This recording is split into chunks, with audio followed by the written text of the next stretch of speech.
When my son was 11 years old and this episode happened to him, he told me this only when he became an adult, and I was so amazed that I decided to tell this story to you. Every summer my wife and I would send him to my mother in Volgograd. Fruit, balloons, a beach with fine white sand. What else does a kid need? They lived in a dacha on the shore of the reservoir.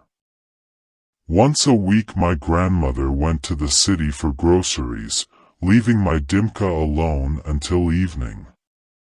Once, during her absence, he came home from the street, and there was no one home. Grandma should have been back by now, and it was about 9 o'clock in the evening.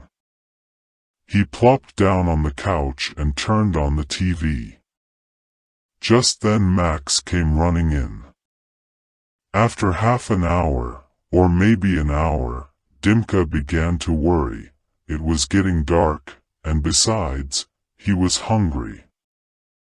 In the meantime, Max kept emphasizing that he usually behaved like that if someone else came to the window or door. But then Dimka looked out. No one. The second time he went out on the porch, called his grandmother. No one answered him. Of course, my son was scared at that moment. Nevertheless, night's coming. That one, I hope, is really not in the house, although there are neighbors on both sides. But they've all got gardens so no one can see anything unless they shout. And the dog won't stop barking, like he's asking, is someone wandering around? Dimka locked himself on a hook in the house and kept quiet, and Max ran to the closet door and grinned at it. Then he growled at the door and scratched with his claws, trying to open it. And Dimka felt that there was someone behind the door, but he was afraid to look. He only pulled the handle to see if the door was locked, and then someone hit it from the back side, and it seemed to be a foot. There was a howl and a cry. Dimka didn't understand, only bounced away in horror. The dog, too, got scared, and with a shriek threw himself at his master's feet and began to cling to him. At the same time there was some fuss in the closet, as if someone was rummaging about in the closet with his mother's furniture. There were old heavy cupboards full of supplies. "Let me out," came suddenly from the closet. Dimka was numb with surprise and froze in place. It was a child's voice, a girl's voice, but how did a strange girl get into the house? He had to open it, and he was scared. What was it that alerted him? As he told later, what coldness threw from under the door. "Let me out," again whimpered capriciously. Uninvited guests, and Dimka decided to look. Couldn't he stand up for himself? He opened the door, lifting his shoulder, and saw a strange creature inside.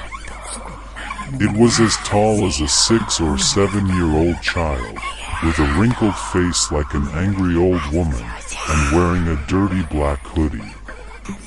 He froze on the threshold of the closet, and the creature grinned viciously, flashing its eyes, and rushed at him. Dimka screamed wildly, jumped back, and in 2 jumps was in the room, slamming the door and grabbing the handle to prevent the witch from entering.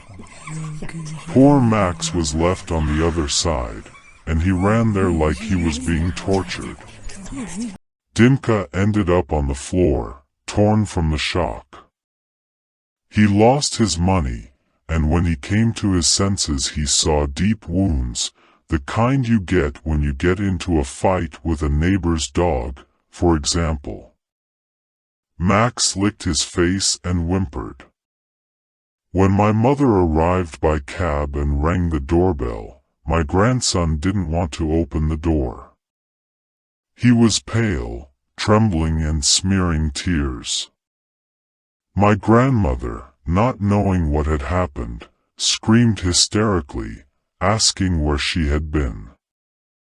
To be fair, it must be said that my mom was not at all a frivolous and irresponsible woman. She left her grandson alone late at night because she found out about the illness of her friend, a very elderly and completely lonely woman. She had been lying unattended for 24 hours, and the mother should have taken care of her, called a doctor and escorted her to the hospital. Her excuse was quite serious, and she certainly did not expect that something terrible could happen in a dacha village where everyone knows each other.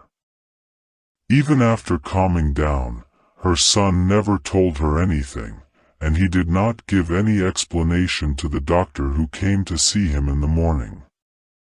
He refused to tell his parents what had happened, and he kept silent for a long time, about 15 years.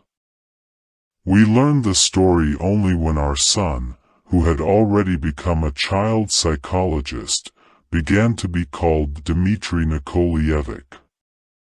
He worked in a school, helping children to fight fears and phobias. He found the strength to pull out his own nightmare. I can't say that we believed him, that is, that everything really happened. It was easier for us to accept that he had seen it all in a dream. However, he insisted that it had really happened.